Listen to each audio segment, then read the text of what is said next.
The statement that I made that I'm doing this video on today is a very common mistake for many of us, especially those of us who started in the 70s and the 80s. I mean, I started in 79, and through the 80s, the big thing was to say how much we love ourselves. Oh my God, I love you. We'd look in the mirror and we'd do all these, what we would consider today corny things, right? But back then it was just normal. Oh, I love you, David Essel. I love you completely, David Essel. You are perfect as you are, David Essel. Wow, I was lying to myself in the biggest ways possible. I was completely lying to myself. I was a pretty strong alcoholic, telling myself I love myself. I was struggling in so many different areas of life, traveling the world 40 weeks a year as a professional speaker. It was incredible. I got to see so many countries I never would have seen, but I was lying the whole time.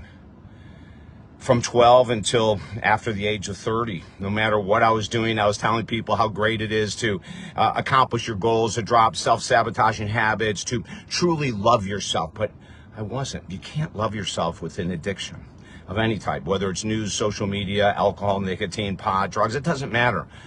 You know, I was lying to myself constantly. And, you know, I was reminded of this by many of my teachers over the years. And are you sure you're telling the truth, David? Oh, yeah, I'm telling the truth. But I was lying to my teachers, for God's sake. And it wasn't until I woke up, I got sober, I started to see all the nonsense that I was telling myself. And the more you tell yourself you love yourself, when you're overeating, over drinking, using nicotine, pot, all these other different things to change your mindset, to alter your mind, your brain chemistry, every time you do that, you're hurting yourself. You're destroying self-confidence. You're destroying self-esteem. The program in the subconscious is beautiful. You know, I love myself. I love myself. I love myself. But if the outside world, if our actions don't match that, you know, if we're addicted to porn and we're telling ourselves that we love ourselves because no one has caught us and no one knows, that's not self-love. If we're spending money that we really don't have, that's not self-love. If we're saying yes to people all the time, which is codependency, that's not self. Oh my God, speaking of codependency. Wow, until 1996, 97, when I went through my own 1-year training in codependency with an amazing therapist, I had no idea.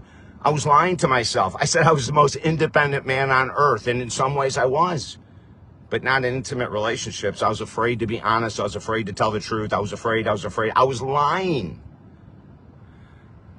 Now, why do I tell you all this? You know, why do I out myself, for God's sake? Because it's the only way to find peace. When you love yourself, you're not lying to yourself or others. You're not hiding in the background. You're not a hiding addict. You're not doing anything inappropriate. You know, you're loving yourself.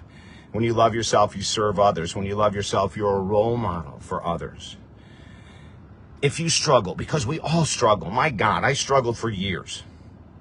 I'm offering everyone a free 20-minute session on the phone to really understand this whole concept of self-love. Or if you have another goal or a habit you want to let go of, it doesn't matter. The 20 minutes is yours. Go to our website below, talkdavid.com or davidessel.com, to the contact us page. Send an email. My team will set up the 20-minute call ASAP, and we can get moving in a beautiful direction.